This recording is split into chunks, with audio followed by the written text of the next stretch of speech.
Bienvenido a este lugar de aprendizaje básico de psicología. Soy Aurester Ramírez, estudiante de psicología de la Universidad Bicentenario de Aragua, y te invito, si eres estudiante de psicología o simplemente curioso de la mente humana, a acompañarme durante un poco más de 10 minutos en este video que será bien interesante para ti. Acompáñame por este recorrido de las corrientes psicológicas que considero más importantes. Te estaré conversando acerca del psicoanálisis, la Gestalt y el constructivismo. Las escuelas psicológicas. Si te preguntas qué son, te comento que son las grandes teorías de la psicología que han influido durante determinados periodos de tiempo, a lo largo de la historia, en el estudio de la mente humana. Inicialmente los psicólogos se identificaban con una escuela en particular y eran partidarios de ella o eran detractores. Hoy en día las escuelas psicológicas no son claustros de pensamiento, por el contrario, muchos psicólogos combinan aspectos de las diversas escuelas en el desarrollo de su trabajo cotidiano. Dentro del estudio de las escuelas de psicología se habla de las corrientes psicológicas. Dentro del estudio de las escuelas de psicología se habla de las corrientes psicológicas. Para entender estos conceptos te aclaro que se le llama corriente psicológica al compendio de escritos que elaboran un grupo de pensadores quienes comparten las mismas ideas, tendencias o pensamientos. Todos aquellos que tienen en común una manera de pensar referente a un método o idea pertenecen a determinada corriente psicológica. Ahora tenemos un tercer término, los sistemas psicológicos. Son estructuras unitarias y coherentes de elementos que se relacionan entre sí para definir y establecer teorías parciales que son determinadas a través de la lógica y la evidencia científica, estableciendo una serie de conjeturas ordenadas que pretenden dar solución a un problema específico. Como decía Ebbinghaus, la psicología tiene un largo pasado, pero una historia reciente. El inicio de la psicología se remonta aproximadamente a la era del filósofo Sócrates 500 años antes de Cristo, ya que él se centró en el pensamiento ético y moral. El contexto en el que nace la psicología está impregnado por la filosofía, ya que al principio una era parte de la otra. La psicología realmente surge cuando el positivismo, propuesto por Augusto Comte, está en pleno auge. En aquel momento cualquier disciplina que no cumpliera con los criterios científicos establecidos por el positivismo no podía recibir el calificativo de ciencia. La psicología no era una excepción.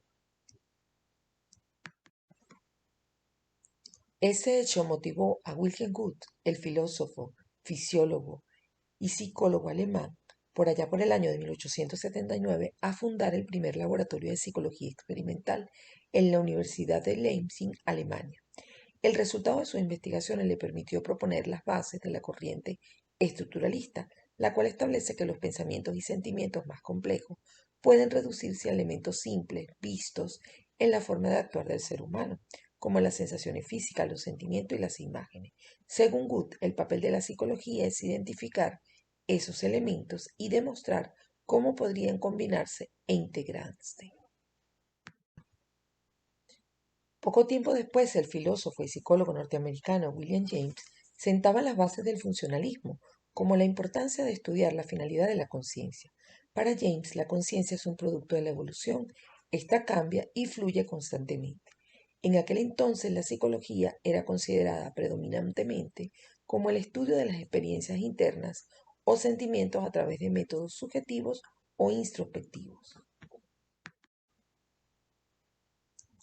Es entonces cuando a principios del siglo XX el norteamericano John Watson, quien no negaba la existencia de experiencias internas o emociones, pero insistía que estas experiencias no podían ser estudiadas porque era imposible de observar, propuso convertir el estudio de la psicología en ciencia, utilizando solo procedimientos objetivos, como experimentos de laboratorio diseñados para producir el resultado estadísticamente significativo.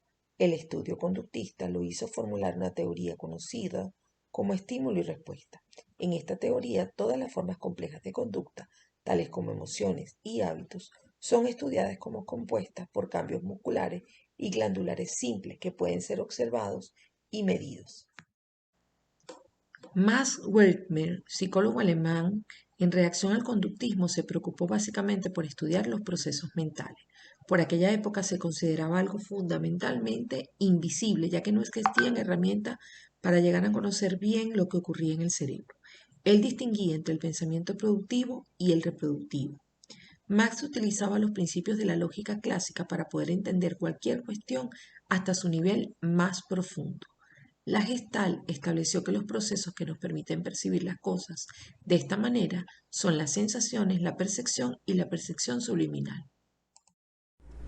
En los primeros 35 años de la psicología como disciplina formal, ya existían 5 corrientes psicológicas muy diversas entre ellas y con algunos puntos en los que diferían.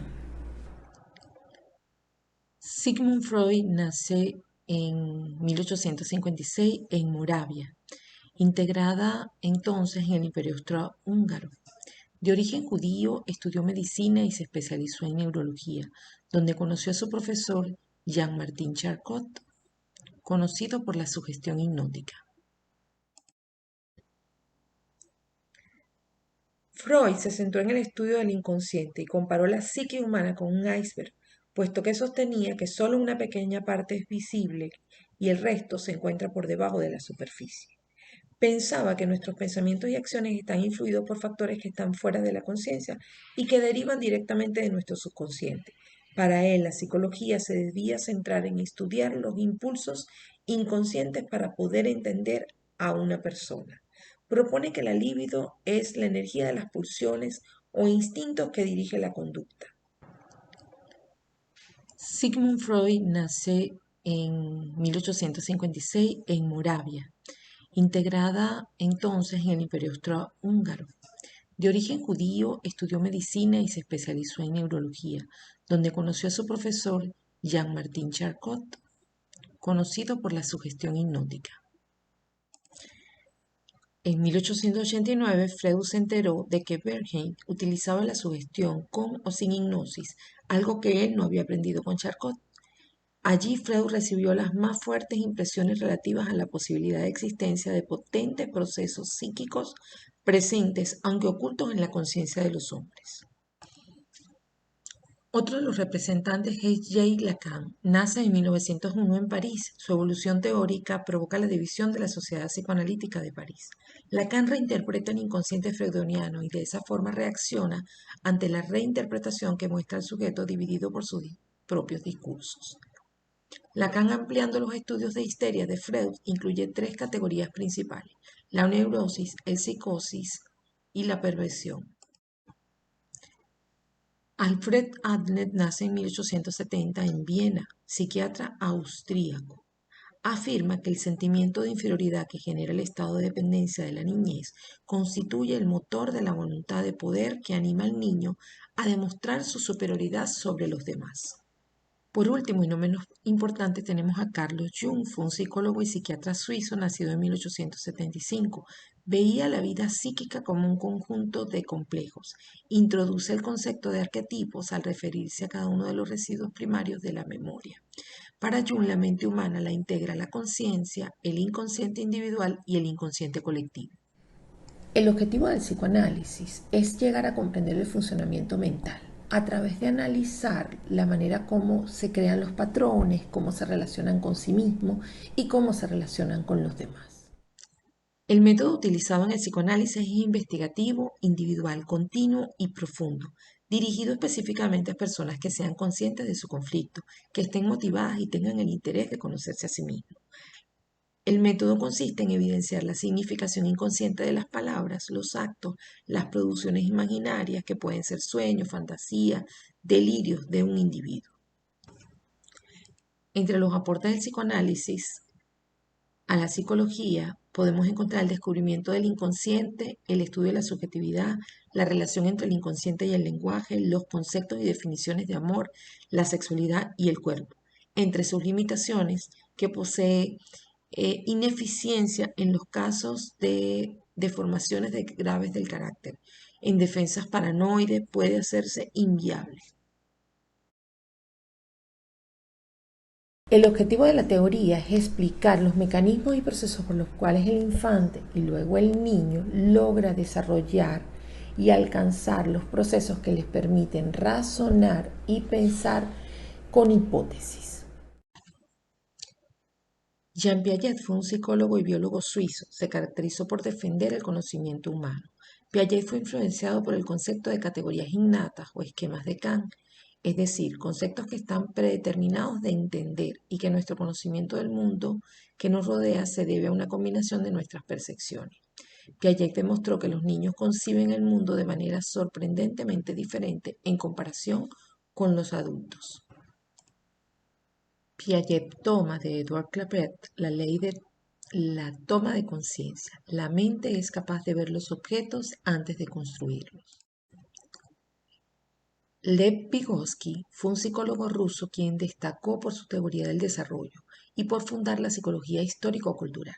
Se caracterizó por defender la importancia de la cultura en el desarrollo de los niños.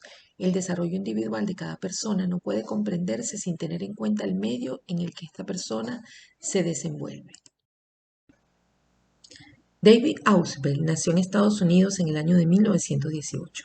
Se preocupó por la manera como educaban en su época y en especial en su cultura.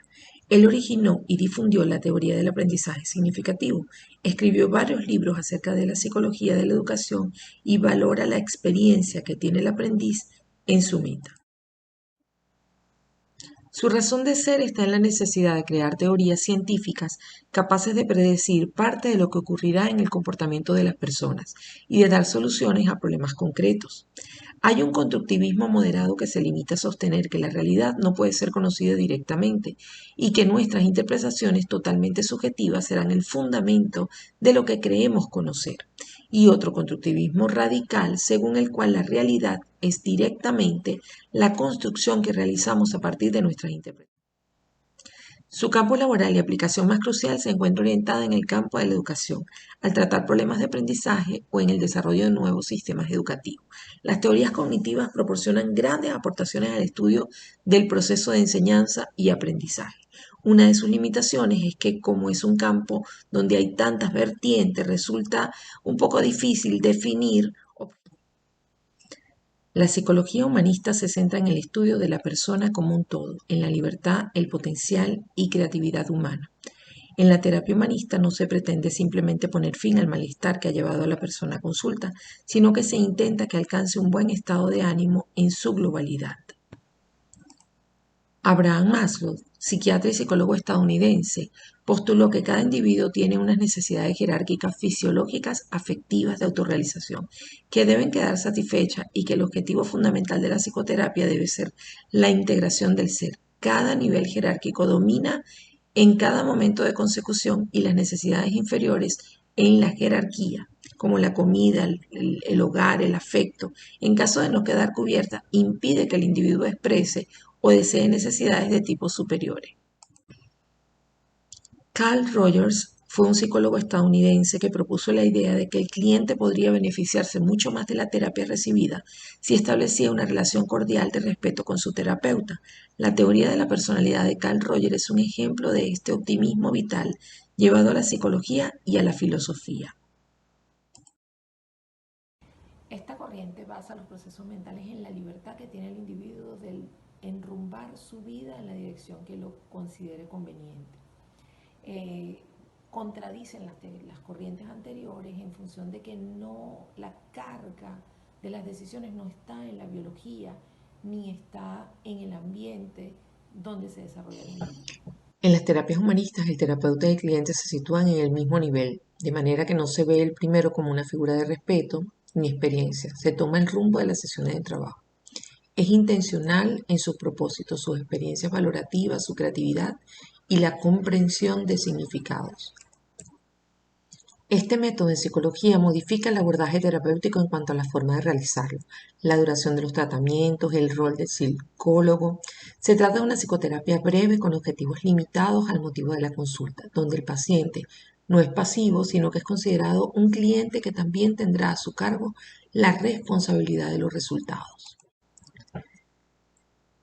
Los aportes del humanismo trajo al hombre y su subjetividad al centro del campo psicológico, alejó muchos prejuicios alrededor de las terapias psicológicas, cambió la forma de hacer psicoterapia trabajando con el presente y la percepción de uno mismo en ese presente. Entre las limitaciones es que las definiciones de Carl Rogers utiliza a la persona altamente funcional como abstractas y altamente ambiguas, y es difícil encontrar ese tipo de personas que no encajen en su autovaloración dentro de esa definición de autorrealización. Solo me queda darte las gracias por acompañarnos y hasta una próxima oportunidad.